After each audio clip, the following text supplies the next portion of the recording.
What's up, grade 8 students? In the previous video, we discussed about polygons. On this episode, we're going to concentrate on polygons with three sides, and that is a triangle. So we already know that this is an example of triangle, and we can call it as triangle ABC, triangle ACB, or triangle BCA. Okay.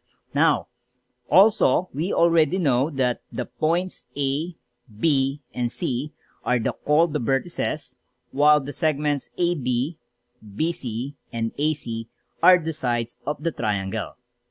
Okay?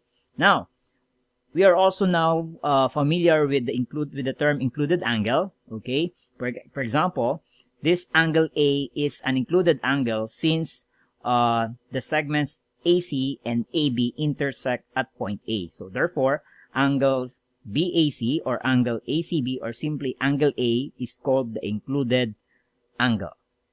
Okay?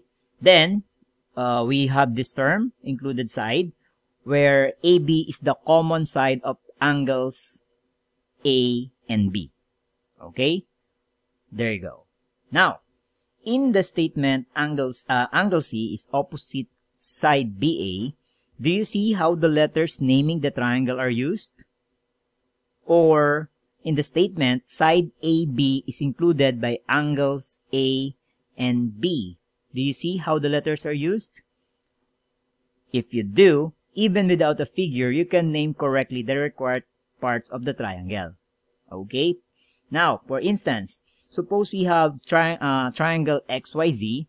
Can you tell which is included by which side or which angle is opposite which side without a figure?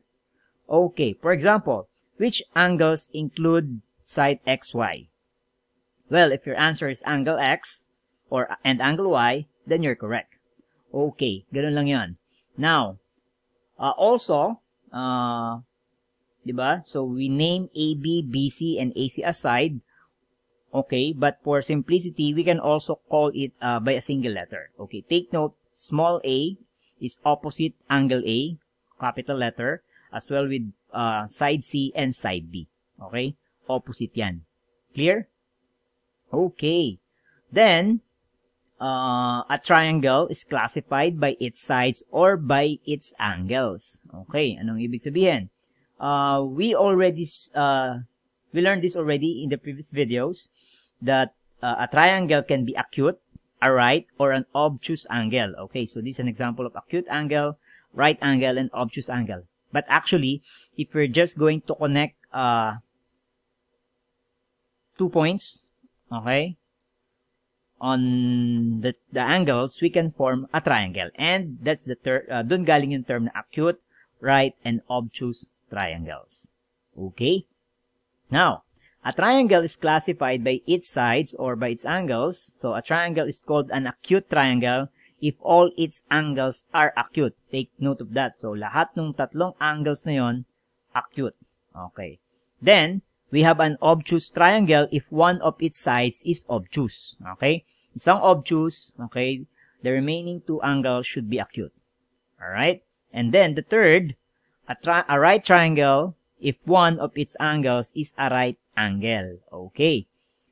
And lastly, an equiangular triangle if all its angles are equal. Now, focus tayo dito sa acute, right, and obtuse triangles. So, take note of this blue markings here. Okay, a triangle must have at least two acute angles.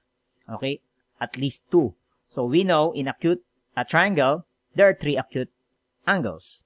Okay, in a right triangle, so dalawa yung acute as well as obtuse. Hindi ka magkakaroon ng right triangle if two angles is 90. Okay, as well as a triangle if two angles is an obtuse angle. Okay, hindi ka magkakaroon ng triangle ng ganon. Alright? So, take note of this. Okay, now, a triangle with no sides equal is called a scalene triangle. Okay, so these markings here denotes that the sides are not equal. Okay, so 1 mark, 2 marks, 3 marks. Okay, on the other hand, a triangle with two sides equal is an isosceles triangle. Okay, in this illustration, so this mark here means the two sides are equal, okay, while this base is not. Okay, kaya may 2 marks doon. Then, with all sides equal is an equilateral triangle. And we all knew that ang equilateral triangle is also equiangular. Okay, so in equilateral triangle, all sides are equal. Okay. Clear?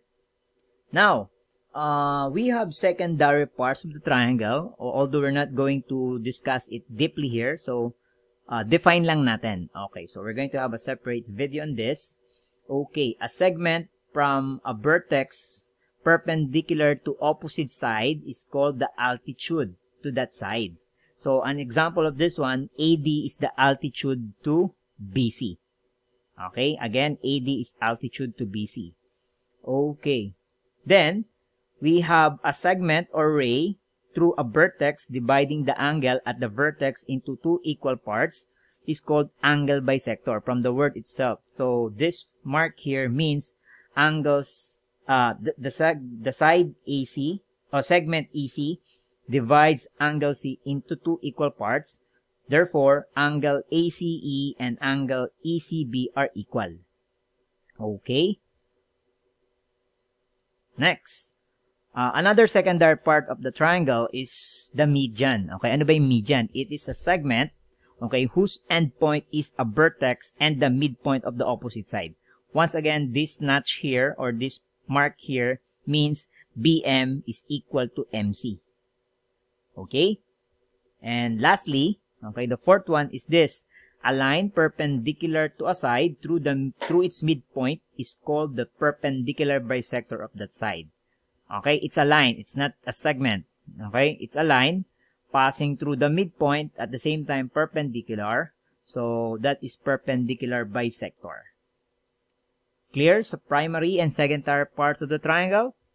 Okay, so let's have example. Problem number 1. In the figure, how many triangles are there? Can you name them? Well, obviously, we can form 3 triangles in this figure. So, namely, triangle ACD, okay, triangle BCD, and lastly, we have triangle ABD, okay? So, for letter B, which sides include angle X? What about angle Y? So, the sides that include angle X are sides AC and CD. See that? Okay. On the other hand, for angle Y, we have sides BC and CD. There you go. Okay. For letter C, which angles include AB? What about CD? So the angles that include side AB are angles A and angle B. Okay. For side CD, so we have 2 pairs here. The first pair is angle ACD and angle CDA, while the other pair is that we have angle BCD and angle DBC. BDC. Okay? There you go. Okay, letter D. Give the angle opposite each of the following sides: AC, BC, DB, AD, and CD. So, the angle opposite to side AC is angle R. For BC, we have angle S. For BD, we have 2 possible answers, angle C and angle A. See that? Similarly, for side AD, we have 2 possible answers, angle X and angle B. And lastly, for side CD, so it can be angle B or angle A. So we also have 2 answers there, 2 possible answers. Okay? Next. Problem number 2. The angles of a triangle are in the ratio 3:5:7. How many degrees is each, or what's the measure of each angle? Okay, so since ratio lang naman yung mention dito, so the working equation that we're going to have here is 3x plus 5x plus 7x. Then we're going to equate it to 180 since the sum of the measure of the interior angles of the triangle is 180 degrees. There you go. So 3x plus 5x plus 7x is 15x equals 180. There you go. Okay, so Yung 15, we know that's 5 times 3. Then yung 180, this is simply 60 times 3. Right? So clearly, maka-cancel ko yung 3. Alright? So what will be left here is 60 over 5. And we know that's equal to 12. There you go. So now, to get the measure of each angle with the ratio 3:5:7, all we have to do is to multiply 3, 5, and 7 by 12. And that is 3 times 12. We have 36 degrees. 5 times 12, of course, that's 60 degrees. And lastly, 7 times 12, we are going to have 84 degrees. There you go. So the answers are here, 36, 60, and 84. Okay? Next, problem number 3. Okay. So, find the unknown mark angles. Okay. Now, so the first thing that we can get here is of actually yung angle A for this illustration on the left. So, since linear pair to, okay, yung angle A, so that's simply 70. Okay? There you go. Now, focus on this triangle. So, I already have 50 and 70, so that's 120. Definitely, yung angle B ko will become 60. Since triangle to. Clear? Okay, now, next, we have angle C then. Makukuha na natin yan. Since they are vertical angles, alam na natin, ibig sabihin ng vertical angles. Therefore, angle C measures 60 degrees as well. See that? And lastly, to get angle D, so 40, 60, that's already 100. Therefore, yung angle D natin is simply 80 degrees.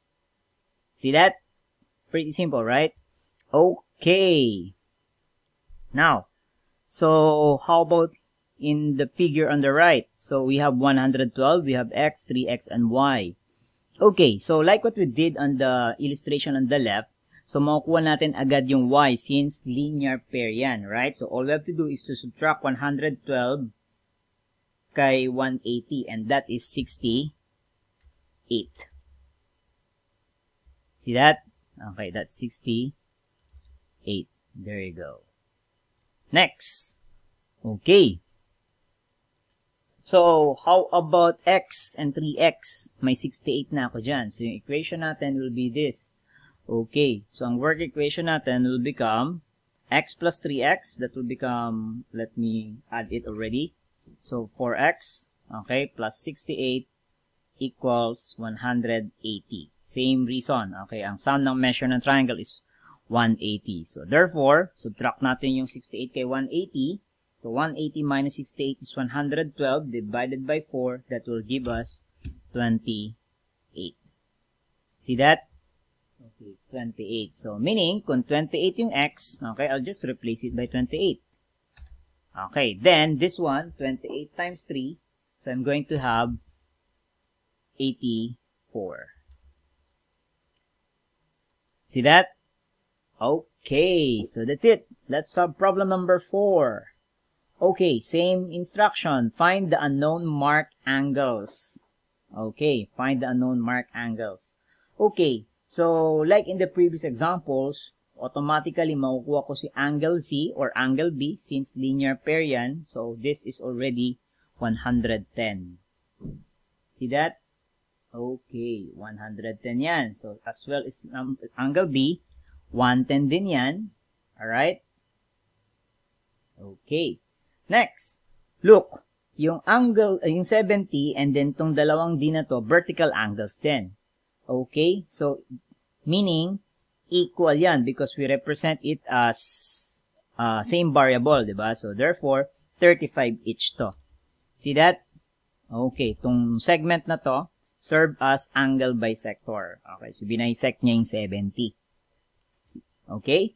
Next, I have 110, may 30 ako, so 140 na yan. So, clearly, this is 40. Clear? There you go. Okay, next.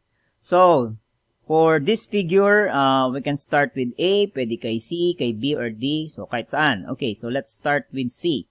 So, vertical angles, same explanation. So, 92 yan. Alright.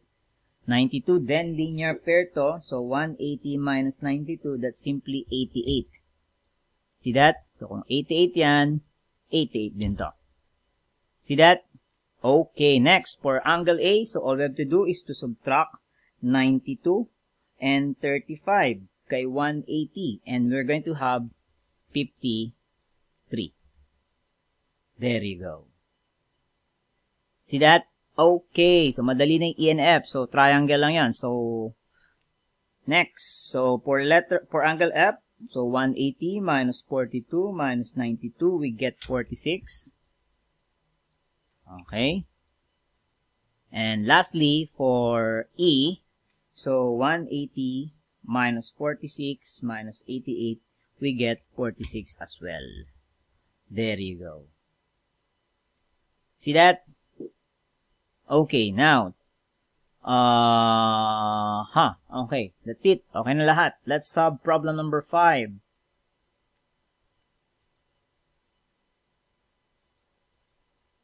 Okay, so in triangle ABC, sides AB and AC are equal. So meaning isosceles triangle yan. And angle A measures 80 degrees. Okay, so let's put 80 degrees here. Wait. Okay, again, angle A is 80 degrees. Alright, if D, E, F are on the sides BC, CA, and AB respectively as shown in the illustration, such that CE and CD are equal.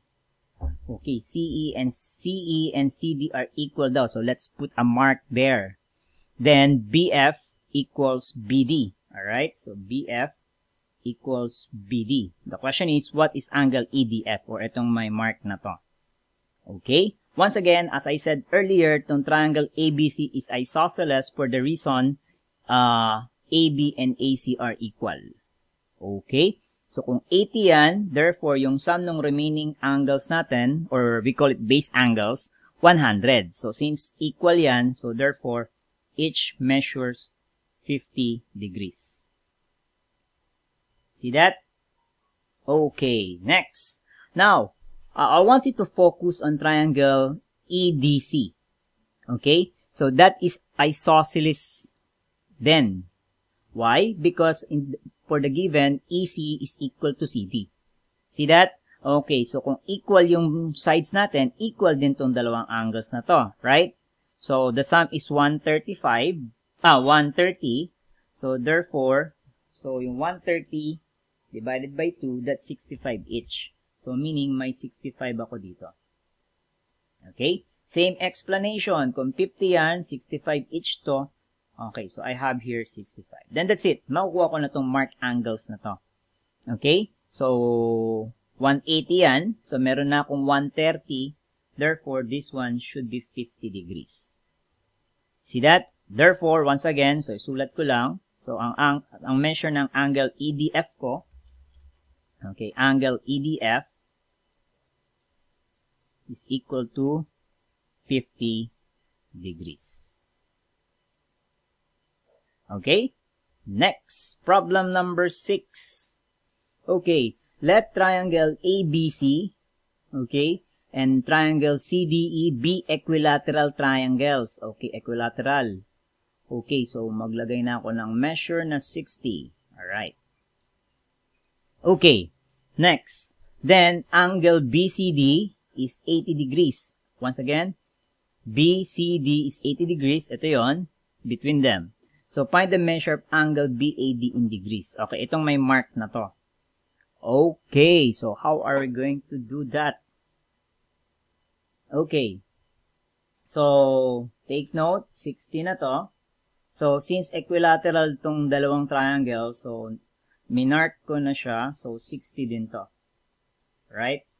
Alright. Okay, actually, hindi ko pala kailangan to. Alright, let me remove this. Alright. So, again, equilateral. So, lagay ako ng 60 dyan. Alright, now. So, meaning, 140 na tong angle angle DCA. Right? 140 na yan. Now, what I want you to see here is that equilateral tong triangle na to. Alright? So, since 60, okay? So, equal to. Right? Equal. See that? Okay. Next, so kung equal yan, therefore, yung triangle ACD ko, okay, yung triangle ACD ko is isosceles. So, therefore, kung 140 yan, okay, 40 yung sum yan. Therefore, 20 to. Right? 20 each. See that? There you go. Since ABC is equilateral, may 20 na ako dito.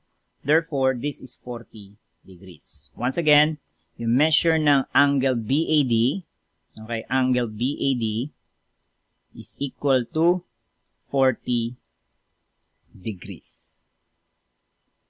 Okay? Okay. Next. Okay. Example number 7. Okay. Angle BAD is 22. Alright, so let's put it here. Angle BAD is 22 degrees. AB equals BD. Okay, AB equals BD equals CD equals DE. The question is, find X in degrees. Okay. So that's it. Angle chasing lang to. Alright, so now, how are we going to get the value of X here? Now, focus on triangle ABD. Alright, isosceles yan because of these marks. Alright, so therefore, kung 22 yan, 22 rin yan. Then, to get angle ABD, so we subtract 44 kay 180, right? So that is, this is 136. Alright, this is 44 because linear pair. Alright, ayusin ko lang. 44. There you go. Okay, next. Now, focus on triangle BDC. Isosceles din yan because of these marks, right? So, therefore, kung 44 yan, 44 din to. Then, to get this angle, we subtract 88 kay 180. Agree? There you go. So, may 92 ako dito. Then, that's it. 180 tong kompletong straight angle na to, right? So, that is 180 minus 92 minus 22. So, I'm going to have 66. Then, that's it. Lastly, CDE is isosceles triangle. So, therefore, kung X yan, X din to, right? So, therefore, to get X, we simply subtract 66 kay 180. That's 114 divided by 2. So, that will give you 57. So, let me just type it. There you go. See that? Okay. So, therefore, again, angle X here, or angle, X. The value of X here is 57 degrees. Okay? Alright. Next, problem number 8. Find the value of X in degrees in the diagram below. Okay. So, now, obviously, yung like what we did in the previous examples, yung angle BAC natin is, triangle BAC natin is isosceles. Therefore, X din to. Agree? Then, this one here, alright, so, diba, 180 yung sum ng tatlong angle, so therefore, this is just 180 minus 2x. Agree? Again, 180 minus 2x yan, because I have 2x here, x and x. See that? Okay, now, this one here, straight angle yan, or linear pair. So, look. So, this one is, diba, kunyari, if this is 40, we just subtract 40 from 180, right? So, 180 minus whatever angle is this. Kunyari lang yung 40. Now, so that's it. So, 180 minus this angle. So, that's 180 minus 2x. See that? So, I'm going to have, 2x. Right? Now, ACD is isosceles triangle because of this mark, right? So, therefore, 2x din yan. Right? So, meaning to say, yung angle ACD ko, yung angle ACD ko is equal to 180 minus 4x. Agree? 180 minus 4x yan. Same reason, okay? So, since triangle yan, alright, so I'm going to have this expression. Okay. Next. Now, before I put it here, I want you to look at this. Okay? So, if I'm going to add the three angles, itong angle X, itong 99, and then this angle here, that's equal to 180 as well. Alright? So, ano ibig ko sabihin? So, meaning to say, okay, so, that is, again, so, yung equation ko dito, let's say, y na lang. Hindi, sige, okay na yan. Kunyari, y. Alright? Okay, so, my equation here will be x plus y plus 99 equals 180. Agree? And therefore, yung y ko is 180 minus 99. Okay? That's 81 minus x. Agree? Minus x. There you go. So now, ano ibig ko sabihin? So, y equals, this y here is 81 minus x. Okay? Take note, itong ACD natin is also equal to y. See that? Okay, now, what do I mean? So, look at this. Alright? So, 180 minus 4x equals y.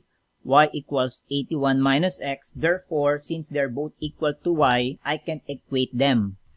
Okay? So, I'm going to have, dito ko na lang isulat, 180 minus 4x, alright, equals 81 minus x. Okay? Combining like terms, I'm going to have 3x. Then, this one is 99. Therefore, x is equal to 33 degrees. 33. Yeah, 33 degrees. Okay? There you go. That's it.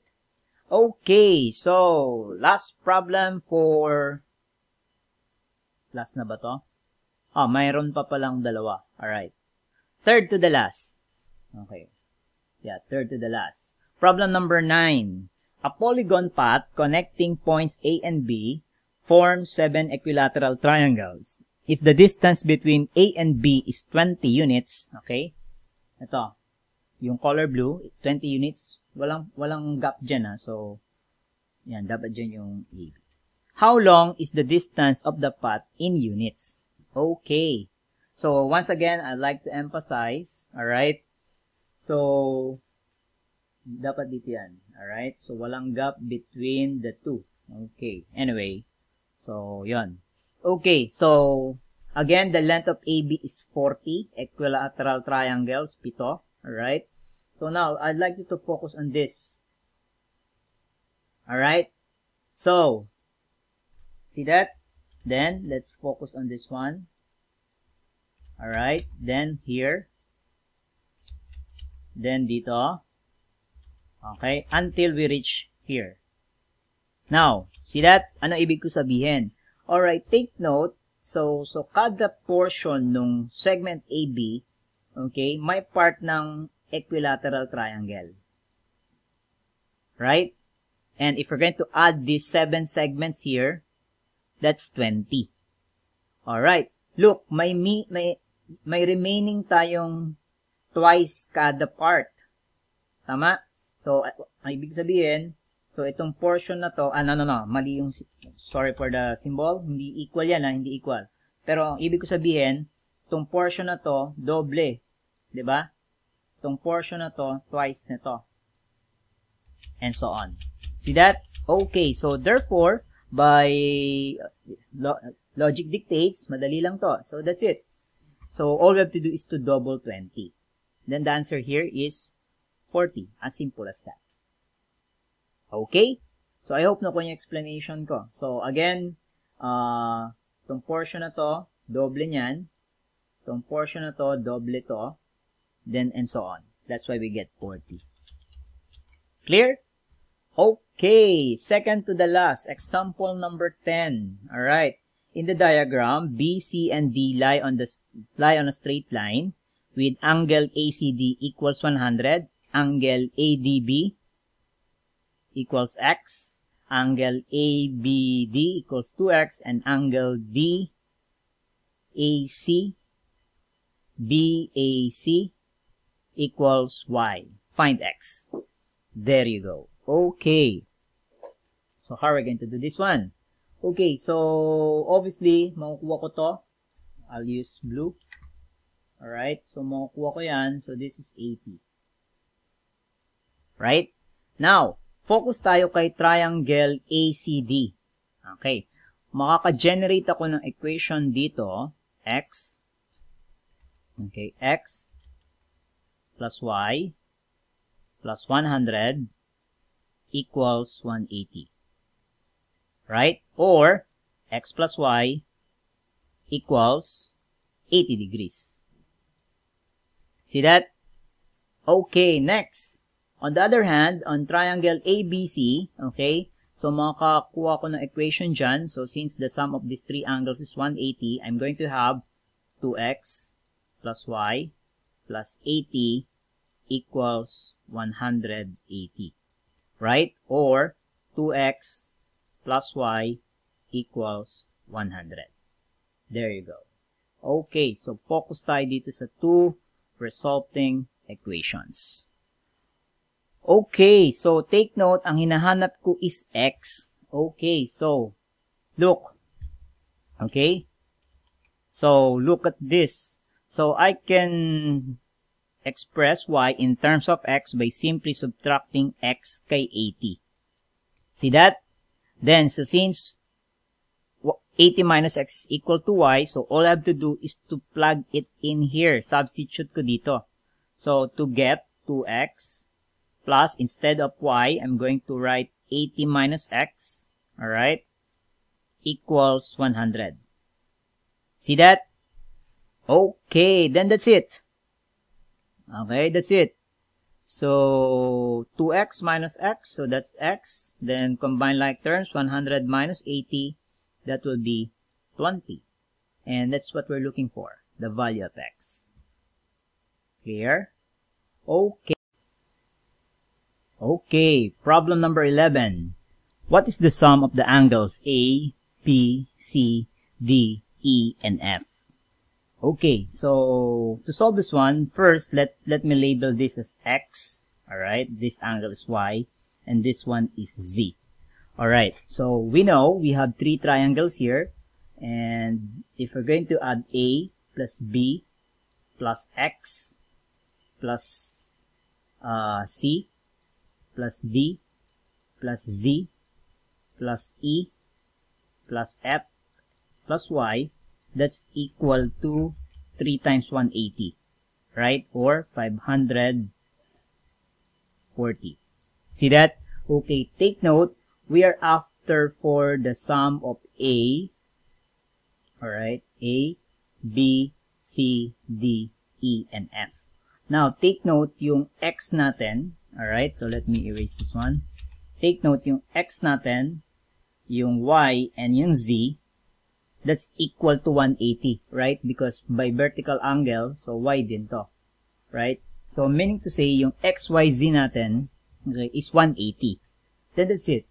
So, yung sum ng angles A plus B plus C plus D plus E plus F, that's simply equal to 540 minus tong 180 na yan. And that will give us 360. Okay, there you go. So that's it. So I hope you learned something on this video. I'll see you next time.